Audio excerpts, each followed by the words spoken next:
Pada tahun 1871, Antoni Meucci menemukan jaringan telepon dan dikembangkan selanjutnya oleh Graham Bell pada tahun 1876, 5 tahun setelahnya.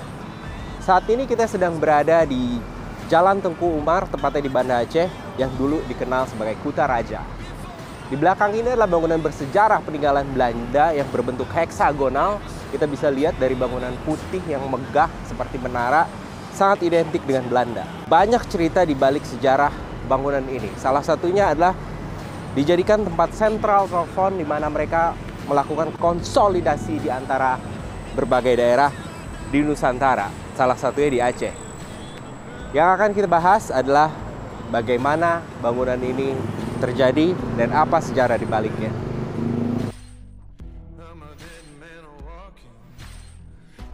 Komunikasi yang dilakukan sebelumnya melalui telegraf berubah menjadi melalui telepon setelah Graham Bell menemukan jaringan telepon. Dan bangunan ini diyakini dibangun pada tahun 1903 karena seperti yang tertulis di atasnya. Dan bangunan ini semi permanen, di bawahnya beton, di atasnya setengah kayu. Sangat ciri khas Eropa dengan setengah lingkaran berbentuk heksagonal dengan bangunan putih. Bangunan ini beroperasi mulai tahun 1903 dan setelah itu seiring berjalannya waktu pernah diberdayakan untuk berbagai kebutuhan. Salah satunya adalah untuk kantor surat kabar Aceh, kantor KONI, dan yang paling terakhir adalah kantor PSSI.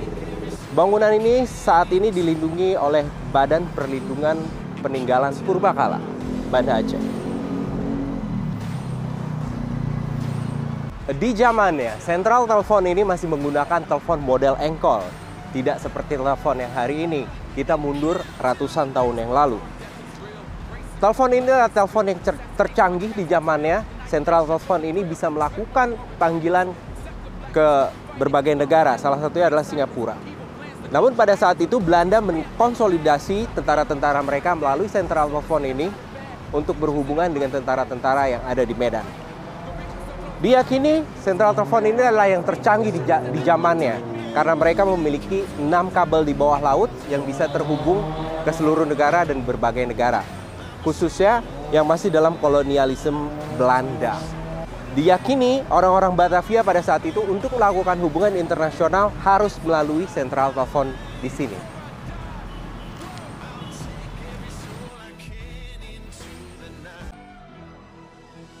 Pada zaman itu, Aceh sedang bagus-bagusnya dalam segi perekonomian.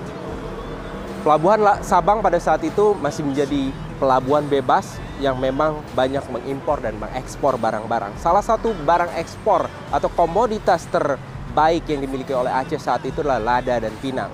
Diyakini menurut data, hampir ribuan ton lada per tahunnya bisa dikirim ke Eropa.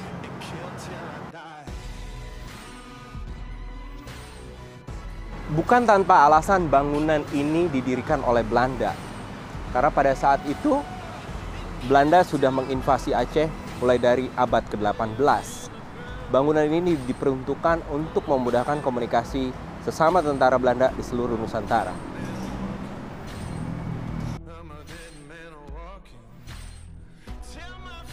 Pemicu Perang Aceh berawal dari di mana Belanda dan Britania Raya melanggar perjanjian London pada tahun 1824 yang pada saat itu masih di bawah pimpinan Sultan Iskandar Muda.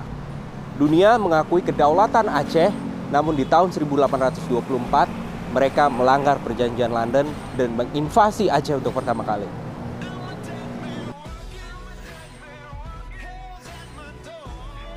Invasi pertama Belanda ke Aceh, mereka mengirim 3.198 pasukan yang 168 diantaranya adalah perwira.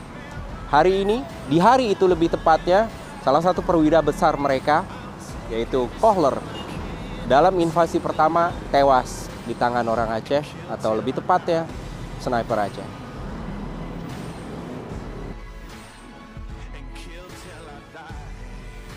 Dua tahun sebelumnya, Aceh mengirim utusan diplomatik ke Turki, yang mana pada saat itu masih kekhalifahan Turki Utsmaniyah.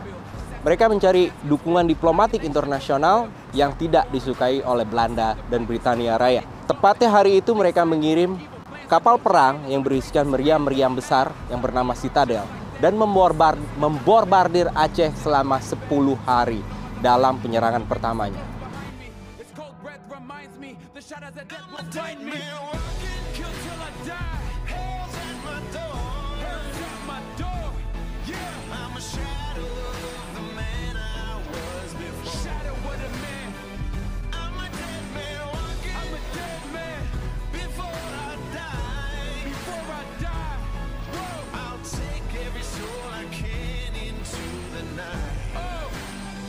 Kill till I die. As long as I'm alive. Kill till I die. Take them with me to the night. I won't leave till you're laying by my side.